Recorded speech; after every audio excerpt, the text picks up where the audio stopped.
A high-stakes second round of indirect nuclear talks between Iran and the United States have begun in Rome. Omani diplomats once again are acting as mediators. Iranian Foreign Minister Abbas Araghchi is leading Tehran's delegation, while US envoy Steve Witkoff, an ally of President Donald Trump, heads the American side. Araghchi and his team has arrived in Italy ahead of the talks. Araghchi met with Italian Foreign Minister Antonio Tajani in a diplomatic effort to build momentum. The talks follow a reportedly positive first round held in Muscat last week, but tensions remain high. Araghchi expressed serious doubts over US intentions, warning that progress is only possible if unrealistic demands are avoided. President Trump has doubled down on his position that Iran must never acquire nuclear weapons, but also said he hopes for a future where Iran can prosper if an agreement can be reached.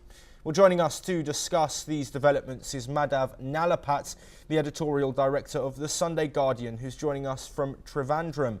Professor Nalapat, thank you ever so much for being here with us. We have to look at these meetings that are taking place in Rome today. What is your expectation from these talks? Can we expect a nuclear deal today? Well, if we get a nuclear deal today or any time in the foreseeable future, it is going to be a miracle.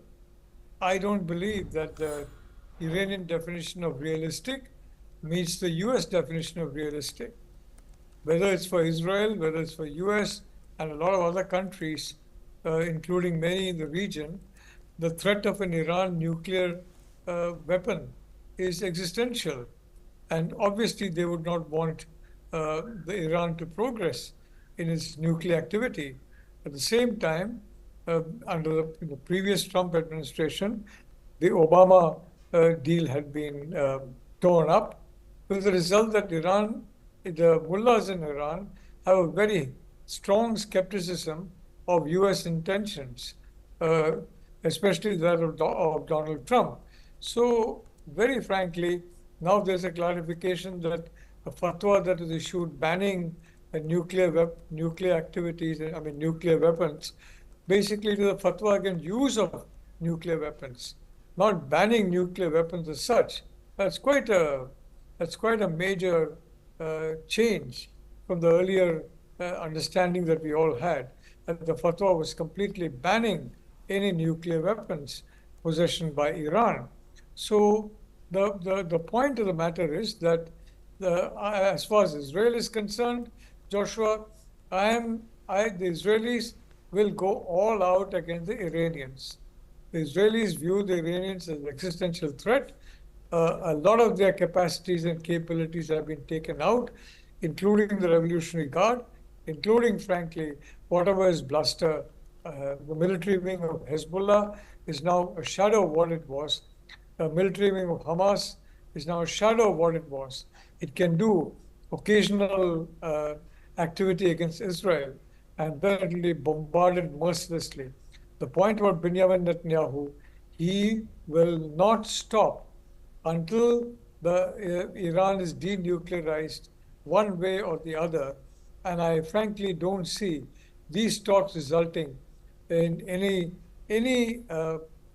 congruence between the realism as defined by the US and realism as defined by Iran.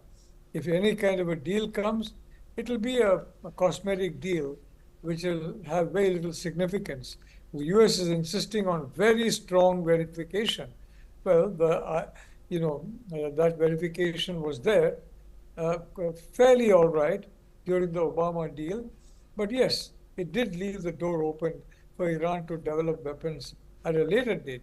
The point is, Joshua, I have long maintained, so long as the clerics are ruling Iran, it is very difficult to basically permit the Iranians the same latitude that could be permitted of democratic countries, especially allied countries, all the fellow members of the Quad, including the country of Japan, which is an extremely important country in safeguarding the Indo-Pacific.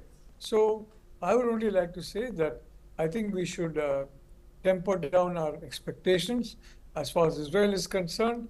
I don't believe Netanyahu is going to stop until he feels he has taken care of the Iranian nuclear program.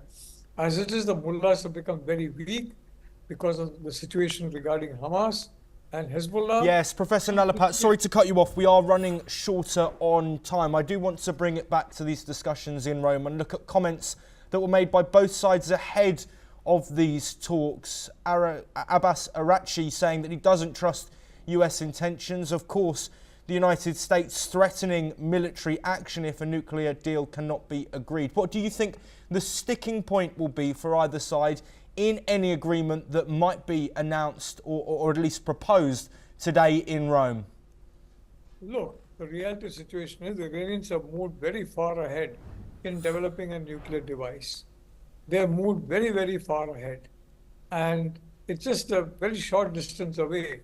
I would say what we say, a screwdriver, turn away from a nuclear weapon.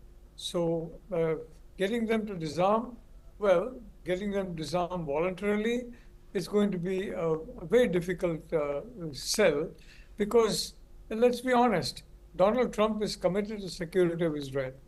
And unlike Biden, he is ensuring Israel gets all the weapons it is asking for and what it needs to quote unquote finish the job, according to Netanyahu, which is completely demolish the Iranian nuclear capability, not just any future arsenal, but the entire nuclear capability. So Joshua, very frankly, let's temper our expectations down about any kind of a realistic deal being happening. Of course, in diplomats, you have seen cosmetic deals happen, basically for public opinion. On the US side, I would say, Iranian clerics don't care very much about public opinion. But again, I repeat, so long as the clerics are in power and they frankly do not recognize the existence of the state of Israel, they do not even recognize the existence of the Jewish people. They are totally, it's like Hamas, it's like Hezbollah.